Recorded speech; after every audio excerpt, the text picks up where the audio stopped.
अच्छा, अब देखो बच्चों 2024 के पेपर का क्वेश्चन नंबर 6, 5 तक हमने कर लिए थे। 6 क्वेश्चन नंबर 6। ए और बी एक फर्म में पार्टनर्स है, इनका sharing profit and losses in the ratio of कितना दे रखा है 3:2। सी एडमिट हो गया एक नया पार्टनर के रूप में।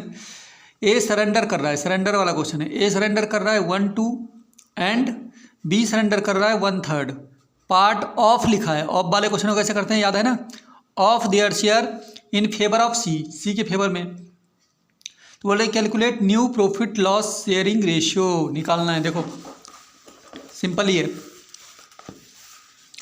सबसे पहले लिख देना। देखो ए और बी पार्टनर है, इनका रेशियो कितना है 3:2। तो मैंने लिख दिया ए और बी पार्टनर, इनका रेशियो है 3:2।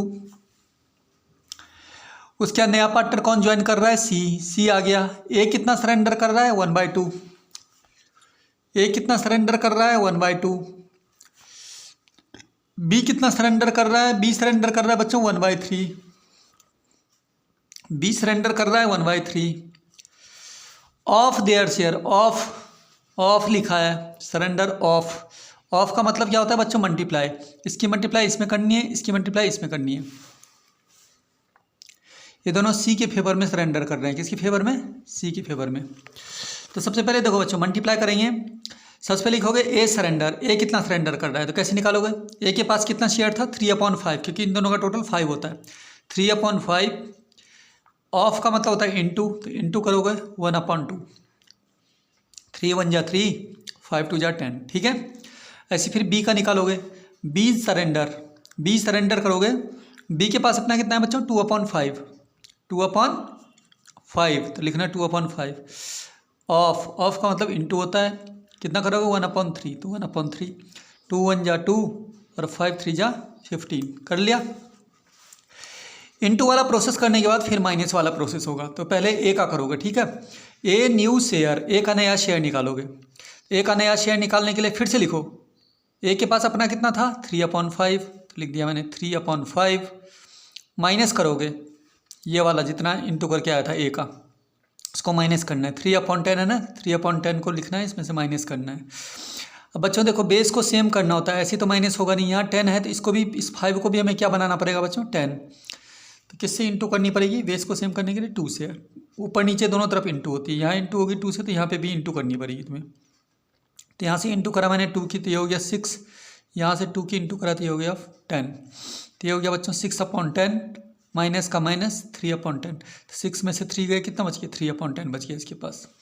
ऐसे बी का भी नया शेयर निकालना है। बी न्यू शेयर, बी के पास अपना कितना था बच्चों 2/5, तो इसको लिख दो पहले। बी का पास अपना कितना था 2/5 माइनस ये इंटू करके कितना आया था बी का, ये इंटू करके कितना आया था 2/15। इसने अपने हिस्से में से 2/15 दे दिया, तो मैंने लिख दिया 2/15।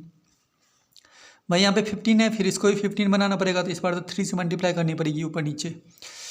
तो इसमें 3 से मल्टीप्लाई, यहाँ पे 3 से मल्टीप्लाई। 3 2 जा 6 और 3 5 जा 15। 6/15 माइनस 2/15।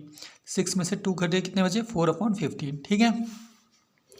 अब सी का कैसे निकालोगे बच्चों, सी में क्या करते हैं, सी का निकालने के लिए ये जो इंटू कर क्या रखा है ना, ये 3/10 उसने पहले बंदे से लिया है, लिख दो, प्लस 2/15 जो इंटू करके आया था 2/15 उसने दूसरे बंदे से लिया है, ठीक है। तो इसको इन दोनों को प्लस कर देना है सी वाले में, ठीक है। क्योंकि पहले बंदे से उसने इतना लिया, दूसरे बंदे से उसने इतना लिया, तो ये पता करने के लिए कि उसके बाद टोटल कितने हो गए, तो इसको प्लस कर देते हैं इन दोनों को, ठीक है। तो तीसरे बंदे का भी निकल जाएगा। फिर से हमें बेस को सेम करना पड़ेगा। कैसे करोगे बेस को सेम, यहाँ 10 है, यहाँ 15 है, तो 10 और 15 को सेम करने के लिए तुम 30 बना लो, क्योंकि 10 और 15 के टेबल में क्या आता है 30 दोनों के टेबल में आता है। देखो 10 के टेबल में 30 कितनी बार में आता है बच्चों 3 बार में। तो 10 की इंटू किससे करो 3 से, तो ऊपर भी 3 से करनी पड़ेगी इंटू, तो कितना हो जाएगा 3 3 जा 9, 3 10 जा 30, तो कितना हो गया इसका 9/30 प्लस का प्लस। अब 30 इसके टेबल में भी आता है बच्चों 15 के टेबल में, तो ईजी हो जाएगा, कर लो। फिर इसको 30 बनाना है, किससे इंटू करूँगा 2 जा 15, 2 जा 30, यहाँ पे भी 2 से करना पड़ेगा, 2 2 जा 4, कितना हो जाएगा 4/30। अब देखो बेस सेम हो गया ना दोनों का। जब भी बेस सेम करने में दिक्कत हो रही हो तो 10 और 15 का एलसीएम लेके देख लिया करो, ठीक है।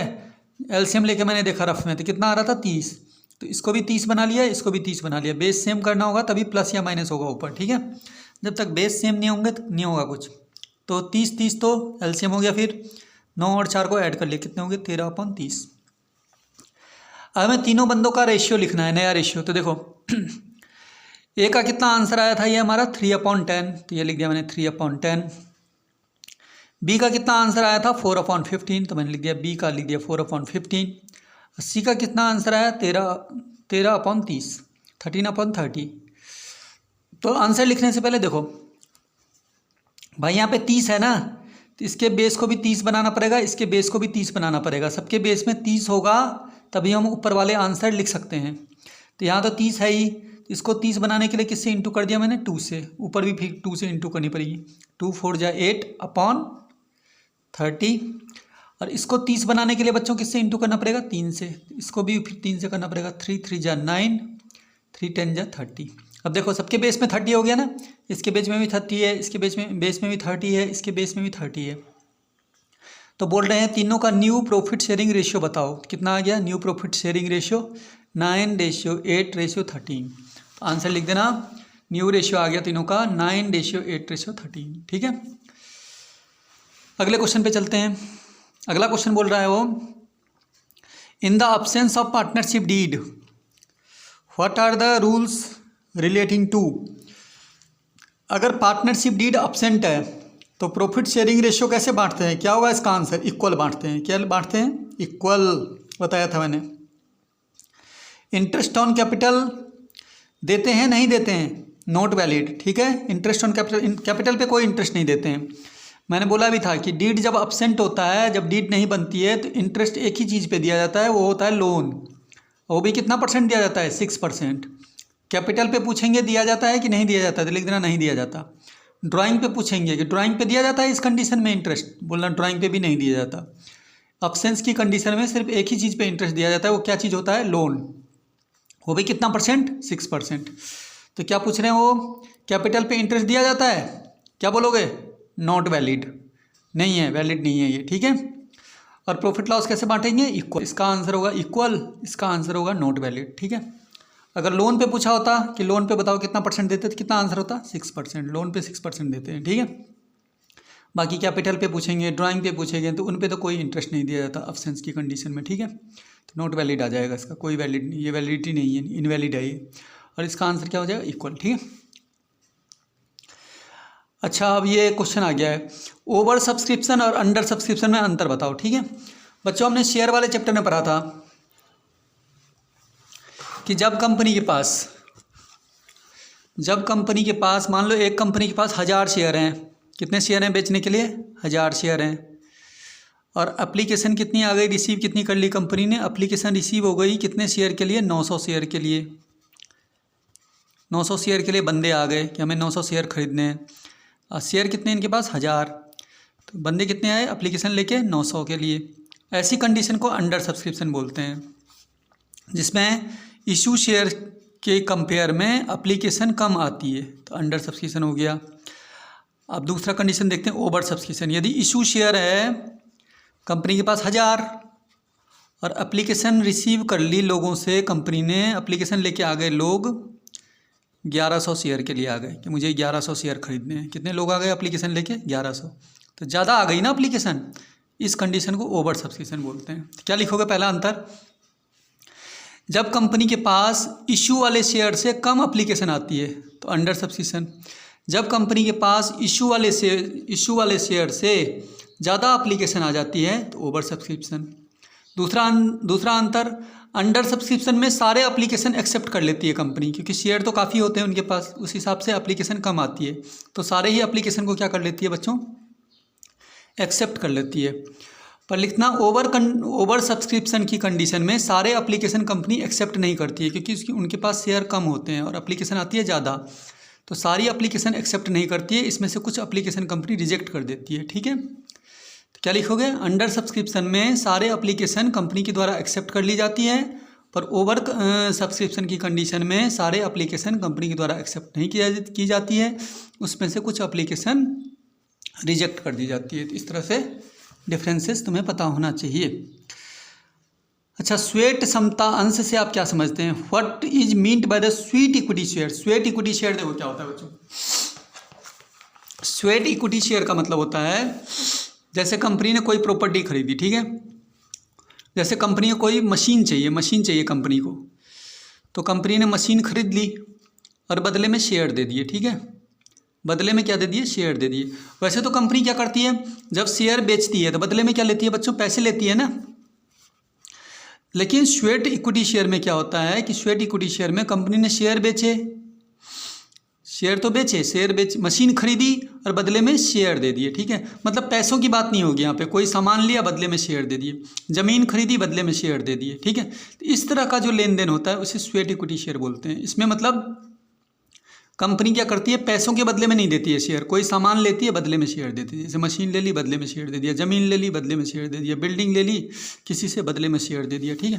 तो ऐसे क्या बोलते हैं इसको, स्वेट इक्विटी शेयर, जिसमें पैसों के अलावा कुछ और चीज़ दे देना, ठीक है, शेयर के बदले शेयर दे दिया उनको, बदले में कोई और चीज़ ले ली, पैसे नहीं लिए उनसे, ठीक है, ज़मीन ले ली उनकी या मशीन ले ली या कुछ भी ले लिया, ठीक है, तो उसको स्वेट इक्विटी शेयर कहते हैं। अगला क्वेश्चन नंबर 10 है, ए और बी एक फर्म में पार्टनर्स थे, उनका प्रॉफिट लॉस रेशियो इक्वल था। 1 अप्रैल 2021 को उन्होंने अपना बिजनेस स्टार्ट किया, जिसमें से 20,000 रुपये कैपिटल ए ने लगाई थी और 16,000 की कैपिटल बी ने लगाई थी। Net profit during the year जो इन्होंने कमाया है वो 10,000 रुपये कमाया है, ठीक है, ये नेट प्रॉफिट हो गया, लिखा है ना। The net profit during the year 2021-22 without charging interest on capital amounted to 10,000, ये नेट प्रॉफिट हो गया। Calculate the amount to which each partner is entitled when partnership deed is allowed. Interest on capital कितना percent देना है, 5% देना है on the capital before distributing profit. जब भी डिस्ट्रीब्यूशन ऑफ प्रॉफिट की बात करेंगे तो डिस्ट्रीब्यूशन ऑफ प्रॉफिट किस अकाउंट में होता है बच्चों, profit and loss appropriation account में, ठीक है। इसका मतलब प्रॉफिट का डिस्ट्रीब्यूशन की बात जब भी करेंगे तो तुम्हें profit and loss appropriation account बनाना पड़ेगा, ठीक है। तो देखो प्रॉफिट एंड लॉस एप्रोप्रिएशन बनाना है, क्योंकि प्रॉफिट का हमें क्या करना है, डिस्ट्रीब्यूट करना है इन दोनों के बीच। कितना प्रॉफिट डिस्ट्रीब्यूट होगा कैसे निकालोगे, वो तो profit and loss appropriation account बना करके पता चलेगा, ठीक है। तो बना लो, देखो profit and loss appropriation account, particular amount.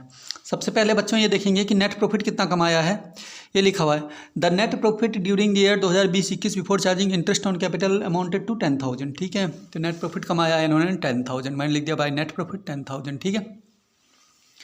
उसके बाद बच्चों बोला है कि इन्होंने ए ने 20,000 रुपये लगा रखे हैं और बी ने कितने रुपये लगा रखे हैं, 16,000 रुपये, और इंटरेस्ट जो रेट है उनके कैपिटल पे वो कितना परसेंट है, 5%, ठीक है।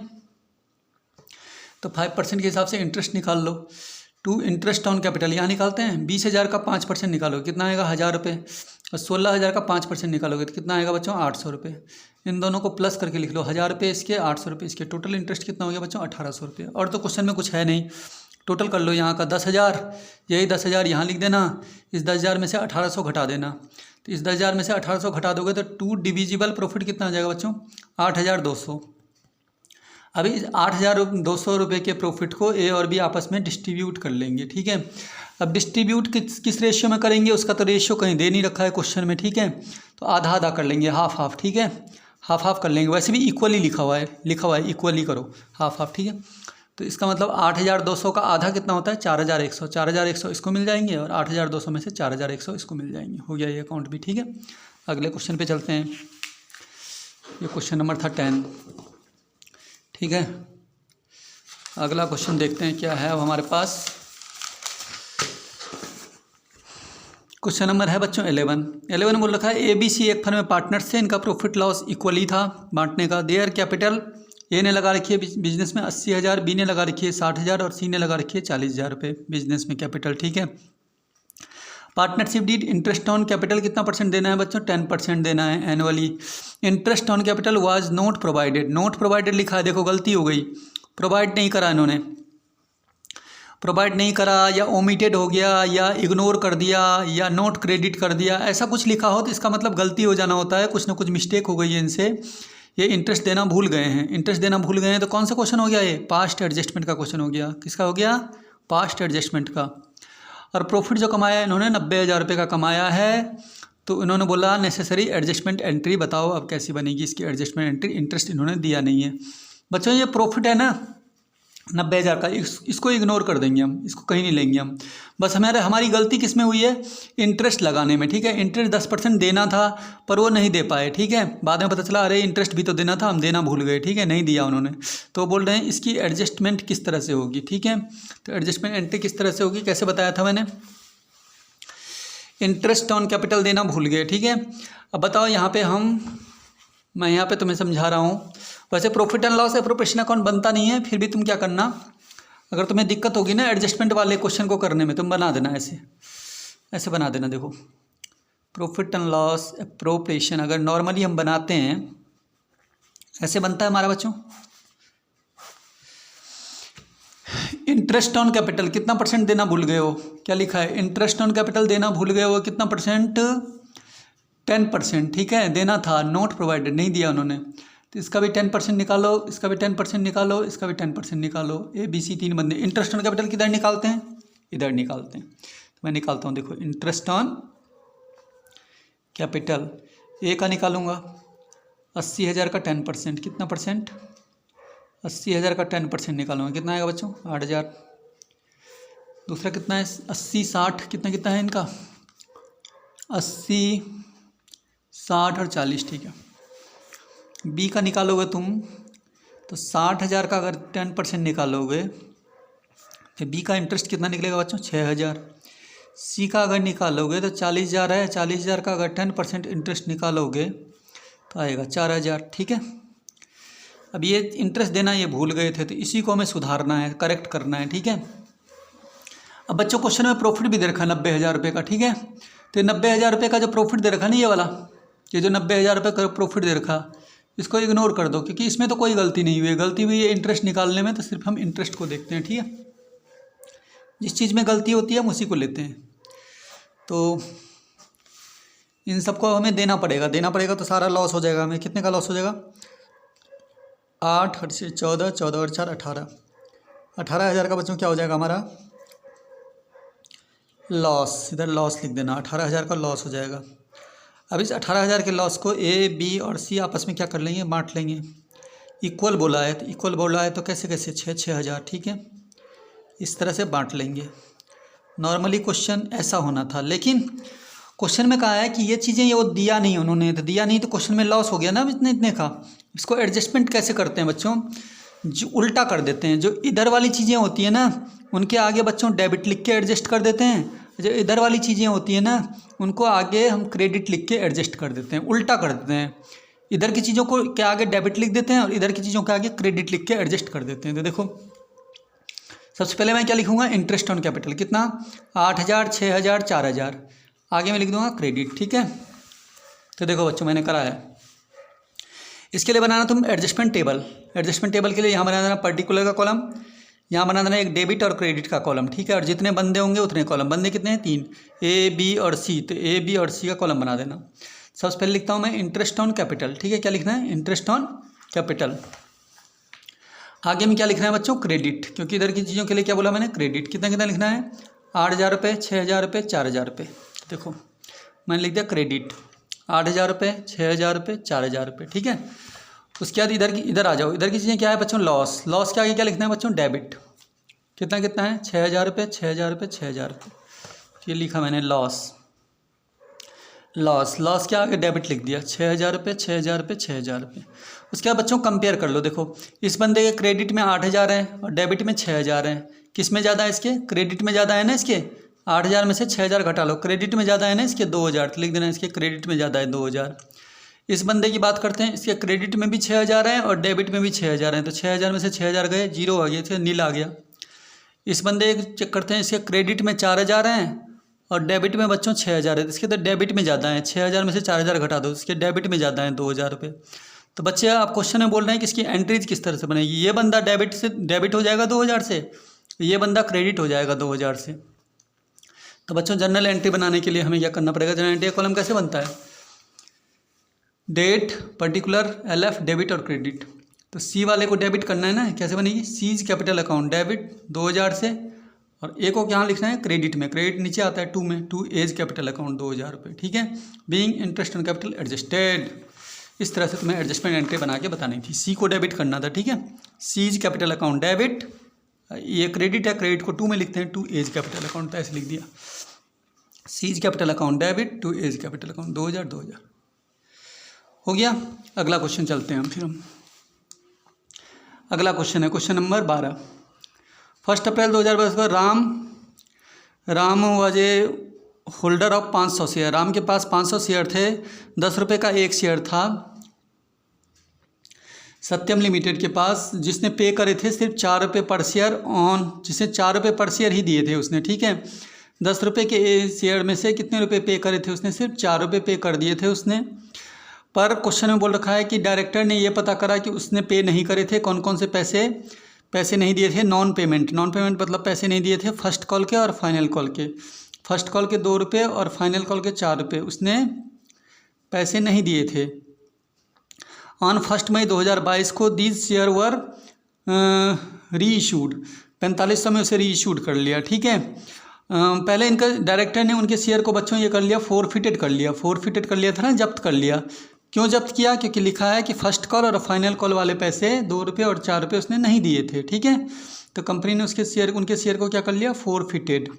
बाद में बोल रहे हैं 1 मई 2022 को इस शेयर को दोबारा से री इशू कर दिया 4500 रुपये में, fully paid. Give necessary journal entry record the forfeiture and re issue of share. Forfeited और री इशू ऑफ शेयर की एंट्रीज बनानी है, आसान है। देखो फोरफिटेड की एंट्री क्या बताया था मैंने? Share capital account debit to share forfeited account, ये दोनों तो लिखना ही पड़ता है, ठीक है, याद करके। Share capital account debit to share forfeited account, जब भी फोरफिटेड की बात करेंगे तो share capital account debit to share forfeited account लिखना ही है। उसके बाद ये क्वेश्चन में देखना है ये कौन कौन से नॉन पेमेंट पैसे दिए, कौन कौन से पैसे उसने नहीं दिए। तो क्वेश्चन में लिखा है उसने फर्स्ट कॉल के 2 रुपये नहीं दिए, यहाँ पर लिखना है 2 शेयर फर्स्ट कॉल, और 4 रुपये फाइनल कॉल के भी नहीं दिए उसने, तो यहाँ पे भी लिखना है 2 शेयर फाइनल कॉल। जिस कॉल के पैसे नहीं दिए उसका नाम यहाँ पे लिखना पड़ेगा, ठीक है। उसके बाद इंटू कैसे करेंगे? 500 शेयर थे और एक शेयर का रेट था 10 रुपये, तो मैं यहाँ पे इंटू करूँगा ऐसे।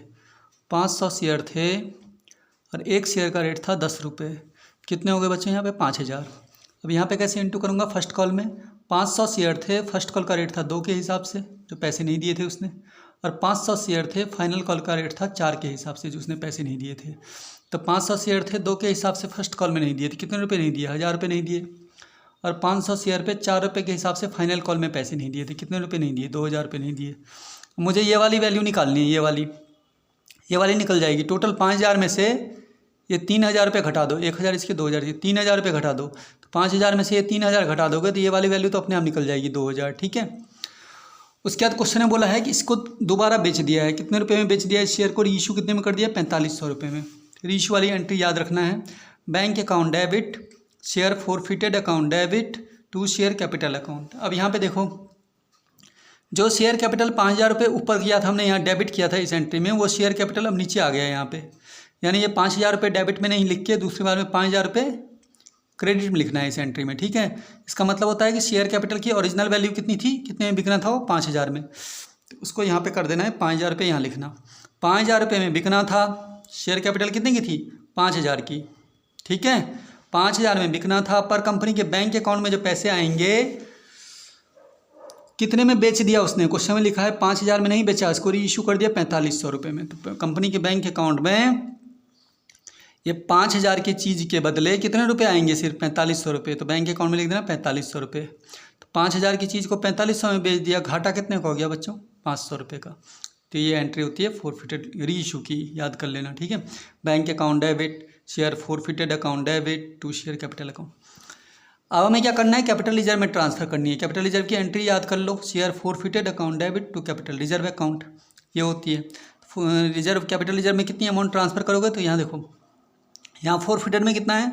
2000 रुपये। तो इस वाली एंट्री में फोरफिटेड में कितनी अमाउंट है? 500 रुपये। तो इस वाले फोरफिटेड की अमाउंट से इस वाले फोरफिटेड की अमाउंट को घटा देते हैं। तो 2000 की फोरफिटेड की अमाउंट से 500 की फोरफिटेड की अमाउंट घटाओगे तो कैपिटल रिजर्व में 1500 रुपये ट्रांसफ़र हो जाएंगे। इस तरह से तुम्हें करना है, ठीक है। बस बाकी अगले पार्ट में।